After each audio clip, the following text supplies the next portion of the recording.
Hello, my name is Alexandra Pełczyńska. If you click on my channel, you probably finish writing your first book and you want to know what to do next.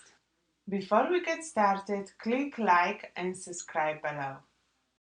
I'm the author of the new book series, Pink is the New Murder. Completing your book can be a very fun experience, but marketing I found can be very frustrating. When so many people finish the book, they get lost in which direction to go with marketing. I want to invite you all to come with me on this journey. We briefly review the writing process, then we are going through some tips how to market the book. But first we're gonna need an office and do something with this hair.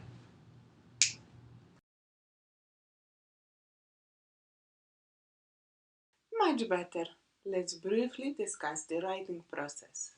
So you work very hard to craft your story, or you are in a process of crafting it now.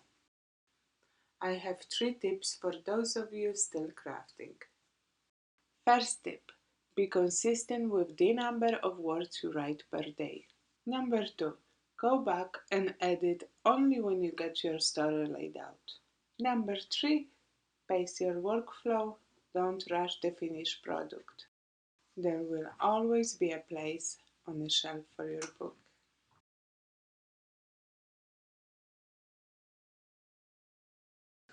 Now, for those of you that are looking for a shelf, you have 2 options, traditional or self-publishing. There are benefits and drawbacks to both. Traditional publishers will usually pay you X amount of money upfront for you to write your manuscript. Then they will pay you X amount of money on delivery and acceptance of your completed manuscript.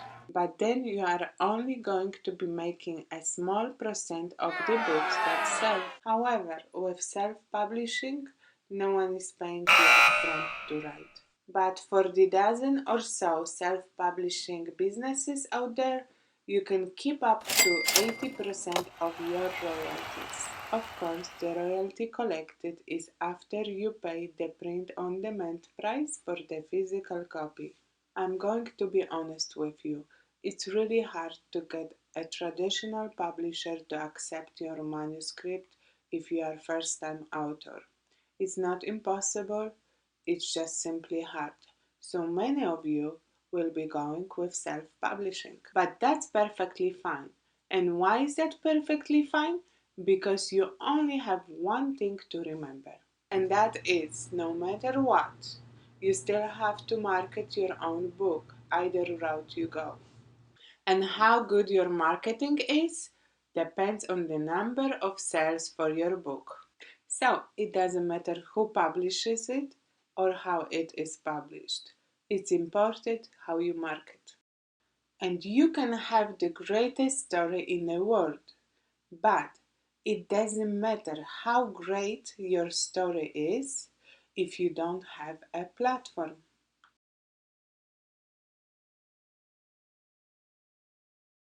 I'm going to explain why it is very crucial to construct a platform. I chose to self-publish, and in my head, my book is the greatest ever. And that's because I wrote it, I worked hard on it, and I believe in it, as you should yours. My concept is going through an early midlife crisis. Investigative journalist Spence Filney tries his hand at a real estate course where he meets 2 remarkably beautiful women.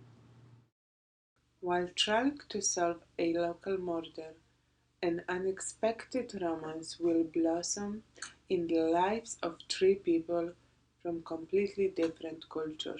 Now, however intriguing my story is, or however phenomenal your story is, we now have to let people know it exists. Your phenomenal book is completed.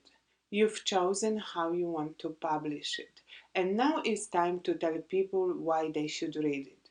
Why, out of thousands and thousands of books out there, your book is the one to read. and you have to have a platform to market this concept on. You can't just throw your book out there and hope that people will stumble across it by accident.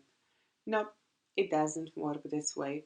Sorry, but there is something that will work. Commitment, hard work, and dedication are essential to marketing. So, in the next video, I will share with you and break down the importance of branding yourself.